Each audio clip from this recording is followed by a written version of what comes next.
శ్రీమాత్రే నమ. జయ గురు దత్తాత్రేయ నమ. ఈ వీడియోలో మనం మిథున రాశి వారికి శని భగవానుడు రుజుమార్గంలోకి మారిన సందర్భంగా, అంటే నవంబర్ 25 నుంచి 2026 జూలై 22 మధ్యలో శని భగవానుడు రుజుమార్గంలో మీనరాశిలో సంచరించడం జరుగుతుంది. అంటే సుమారు ఇంకా అక్కడ కొన్ని రోజులున్నా ఈ మధ్యకాలం అంతా కూడా రుజుమార్గంలోకి ఉండి మళ్ళీ జూలై 22 తర్వాత వక్రగమనంలోకి రావడం, మళ్ళీ ఒక 4 నెలలు ఇవి మారుతూ ఉంటాయి. ప్రస్తుతం ఏంటంటే ఏదైనా ఒక భావంలో ఒక గ్రహం రుజుమార్గంలో ఉన్నప్పుడు దాని ఫలితాలు సంపూర్ణంగా ఆ భావం మీదే ఇవ్వడం జరుగుతూ ఉంటుంది. వక్రగమనంలో ఉన్నప్పుడు ఏమవుద్దంటే తన వెనకనున్న రాశి ఫలితాలు కూడా ఇవ్వడం జరుగుతూ ఉంటుంది. స్టెబిలిటీగా ఒక ఫలితాన్ని ఖచ్చితంగా ఇవ్వలేకపోతూ ఉంటుంది అన్నమాట. అటు ఇటు ఊగిసలాడుతూ ఉంటుంది.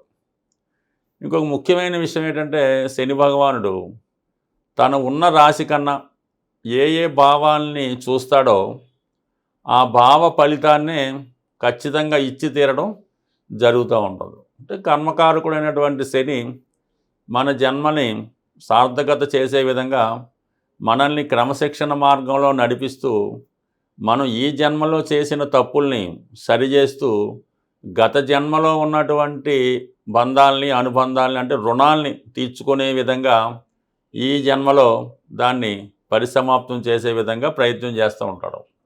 అందుకనే చాలా సందర్భాల్లో మనకి ఎక్కడో ఏదో ఫ్రెండ్ రూపంలో తారసపడతాడు. అంటే మనం చదువుకున్న దగ్గర నుంచి తారసపడడం, అతనికి ఏదో కొంతకాలం మనం ఆశ్రయించడం, అతని అవసరాలు తీర్చడం, బట్టలు కుట్టించడం ఇలా నడుస్తూ ఉంటుంది. అంటే సంబంధం లేని వ్యక్తుల్ని కూడా మనం చేరదీసి చూస్తున్నామంటే అదేదో గత జన్మలో కొంత రుణం ఉండడం వల్ల ఈ జన్మలో తీర్చుకోవడం జరుగుతూ ఉంటుంది. శని కాన్సెప్ట్ కూడా ఈ విధంగానే ఉంటుంది.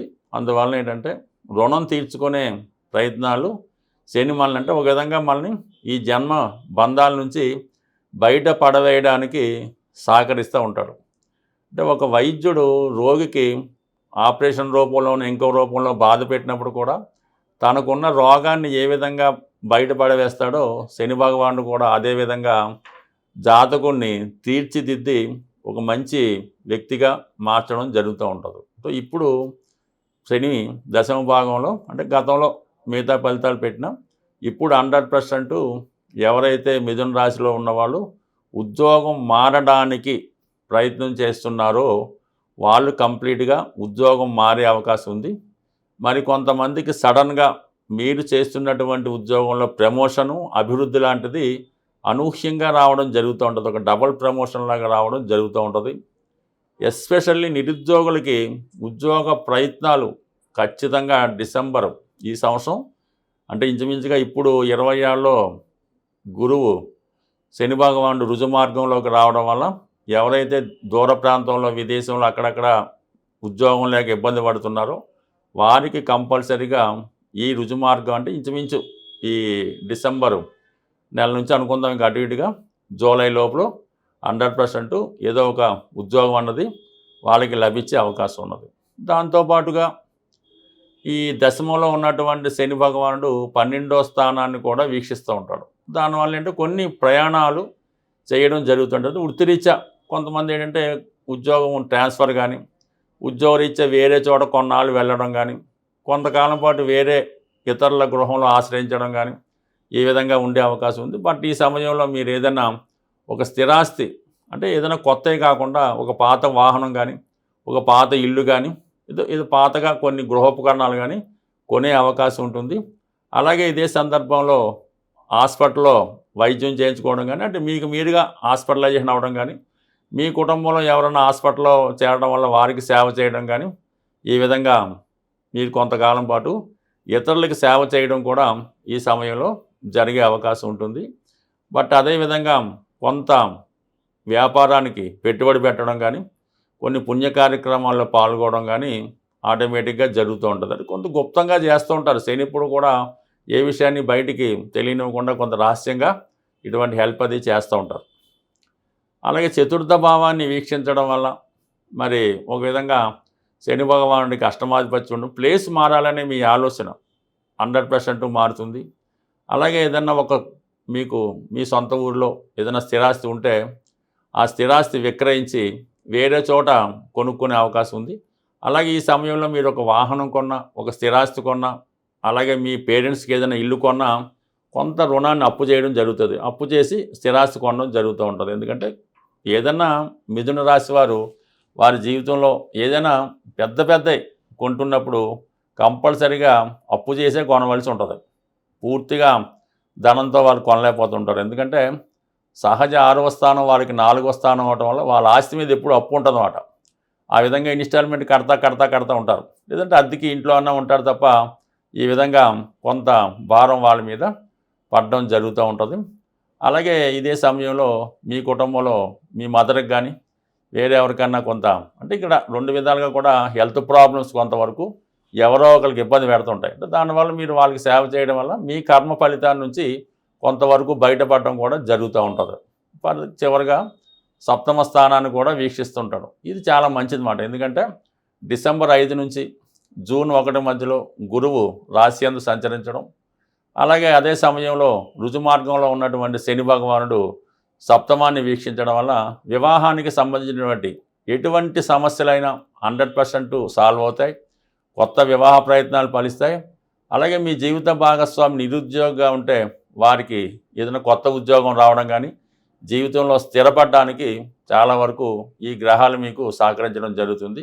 ఏదైనా శని భగవానుడి యొక్క అనుగ్రహం కొరకు ఈ వీడియో చివరిలో చెప్పిన పరిహారం చాలా శ్రద్ధగా ఆచరిస్తే విష్ణు సహస్రనామం పారాయణ వల్ల సింపుల్గా మీరు ఈ జీవితంలో అభివృద్ధి చెందే అవకాశం ఉంటుంది. ఏదైనా జాతకంలో జన్మ జాతకంలో గోచార ఫలితాల్లో గ్రహాలు జాతకుడిని ఇబ్బంది పెడుతున్నప్పుడు ఆ గ్రహానికి తగు విధంగా పరిహారం శాంతులు చేయించుకోవడం జరుగుతూ ఉంటుంది. ఒకప్పుడు గ్రహాలకి జపాలు అవి చేసి దానం అది ఇవ్వడం అది ఇతరుల ద్వారా చేయించడం జరుగుతూ ఉండేది.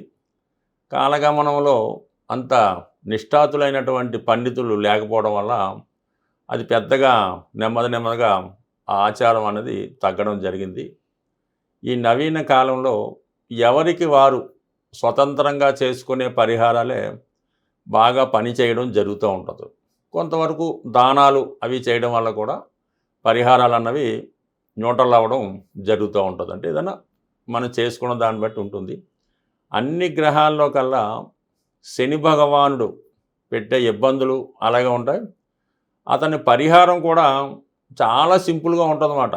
అసలు ఒక రూపాయి ఖర్చు లేకుండా శని భగవానుడికి మనం పరిహారం చేసుకోవచ్చు. ఆ పరిహారం అంటే శని ఎలాగైతే నెమ్మదిగా సంచరిస్తుంటాడో పరిహారం కూడా నెమ్మదిగా ఫలితాన్ని ఇస్తూ ఉంటుంది. ఆ పరిహారాన్ని మీరు ఎప్పుడూ చేస్తూ ఉండాలి. ఏదో కొన్నాళ్ళు చేసి మానేస్తే కుదరదు. అది ఎప్పుడూ చేస్తూ ఉంటే దాని యొక్క ప్రభావం మీకు ఉంటుంది. శని యొక్క నెగిటివ్ ప్రభావం తగ్గి పాజిటివ్ ప్రభావం మీ మీద పడుతూ ఉంటుంది. చాలా అందరికీ తెలుసు శని భగవానుడు యొక్క ఆహార పదార్థాలు నువ్వులు శనికి చెందినవి కాబట్టి శని భగవానుడికి ఏదైనా ఒక మీ యొక్క జన్మ నక్షత్రానికి అది శని ప్రభావం ఉన్నప్పుడు మీ జన్మ నక్షత్రం రోజున కానీ మీ జన్మ నక్షత్రానికి 6వ తార సాధన తార రోజు కానీ అది కూడా శనివారం అలాగొచ్చినప్పుడు శివాలయంలో ఉన్నటువంటి శని భగవానుడికి అంటే మిగతా చోట కాదు అది ఎక్కువ ఫలితం ఇస్తూ ఉంటుంది. శివాలయంలో ఉన్నటువంటి శని భగవానుడికి విధి విధానంగా 8 సంఖ్య వచ్చేలాగా 800 గ్రాములు తైలాభిషేకం చేసుకోవచ్చు. సో అలాగే నువ్వుల దానం పూజా కార్యక్రమాలు చేసుకోవచ్చు. అయితే శని భగవానుడికి పరిహారం చేస్తున్నప్పుడు చాలా నిడారంభరమైన జీవితాన్ని గడుపుతూ ఉండాలన్నమాట. ఆ రోజంతా కూడా ఆహారంలో ఆయిల్తో చేసిన తినకుండా వీలైతే ఆ ఒక్కరోజు కింద అంటే సాపాది వేసుకొని సింపుల్గా పడుకొని మిగతా విషయాలకి దూరంగా ఉండాలన్నమాట. కాపురానికి దానికి దూరంగా ఉంటూ ఆ ఒక్కరోజు జాగ్రత్తగా ఉంటే శని బాగా పనిచేస్తుంది. చేయలేని వారు సూర్యోదయానికి ముందే లెగిసి కాలకృత్యాలు తీర్చుకొని ఒక 20 నిమిషాల పాటు అంటే ఏజ్ని బట్టి పెద్దవాళ్ళు ఒకలాగా చిన్నవాళ్ళు ఒకలాగా ఇంచుమించు ఒక 40 నిమిషాలు మీరు క్విక్ వాకింగ్ కానీ రన్నింగ్ కానీ జంపింగ్ కానీ చేయడం వల్ల కంప్లీట్గా శని యాక్టివేట్ అవ్వడం జరుగుతూ ఉంటుంది. నెంబర్ 2 మీ ఇంట్లో పెద్దవాళ్ళు వృద్ధులు ఎవరన్నా ఉంటే వాళ్ళు కొద్దిగా సేవ చేసి వాళ్ళ అవసరాలు తీర్చి వాడిని చిన్న చిన్న పనులు చెప్పినప్పుడు అవి చేస్తూ ఉండాలి. 99% ఇంట్లో పెద్దవాళ్ళు ఉన్నప్పుడు వాళ్ళు చిన్న అవసరాలు కూడా ఒక ట్యాబ్లెట్ తెచ్చి పెట్టమన్నా కూడా ఆ ఇంట్లో ఎవరు కూడా తేడాకి ఇష్టపడరు. వాళ్ళే పాపం ఎవరినో బతిమాలో వాళ్ళే వెళ్ళి తెచ్చుకుంటూ ఉంటారు. అలా కాకుండా వాళ్ళ అవసరాలకి ఒక మంచినీళ్ళు ఇవ్వటం, ఒక ట్యాబ్లెట్ తెచ్చిపెట్టడం, ఈ విధంగా పెద్దవారికి సేవ చేయడం వల్ల కంప్లీట్గా మీకు శని భగవానుడు ఆశ్రయిస్తాడు. కొద్దిగా అవకాశం ఉన్నవాళ్ళు ఇది బాగా చలికాలం కాబట్టి ఎవరైతే ఇబ్బంది పడుతుంటారో ఈ రోడ్డు పక్కన పడుకునేది ఉంటుంటారు. అటువంటి వాళ్ళకి మంచి రగ్గు కానీ కాళ్ళకి చెప్పులు కానీ ఇవ్వడం వల్ల శని భగవానుడు మీకు సంతోషించే అవకాశం ఉంది. అలాగే ఇది మనకు అనాశరణాలు ఉంటాయి, లేదంటే చిన్న పిల్లలు చదువుకునే హాస్టల్స్ ఉంటాయి కదా, కొన్ని హాస్టల్స్ ఉంటాయి. ఆ హాస్టల్లో పిల్లలకి ఏం చేస్తారంటే మీరు ఈ స్టీల్ ప్లేట్లు, వాళ్ళు భోజనం చేసే స్టీల్ ప్లేట్లు వాళ్ళు భోజనం చేసే సైజులో స్టీల్ ప్లేటు, ఒక స్టీల్ గ్లాసు, అలాగే ఒక స్టీల్ బౌలు సెట్ అంతా కలిపి ఒక 100-150 రూపాయలు రావచ్చు. అది మీ ఓపిక ఉంటే ఈ అనాథ శరణాలయాలు వృద్ధాశ్రమాల్లో వాళ్ళకి ఈ స్టీల్ ప్లేట్లు డొనేట్ చేయడం వల్ల వాళ్ళు అందులో భోజనం చేయడం వల్ల మీకు చాలా మంచి ఫలితం రావడం జరుగుతూ ఉంటుంది. లేదంటే ఇంకా బెటర్ రెమెడీ, చాలా కొద్ది రోజుల్లోనే ఒక వారం రోజుల్లోనే మీకు పరిహారం కావాలంటే ఇప్పుడు ఈ అన్న సంతర్పణలు అవి జరుగుతుంటాయి, లేదంటే ఏదన్నా టెంపుల్స్లో బాబాగారి టెంపుల్ అది రోజు అన్నదానం జరుగుతుంటుంది.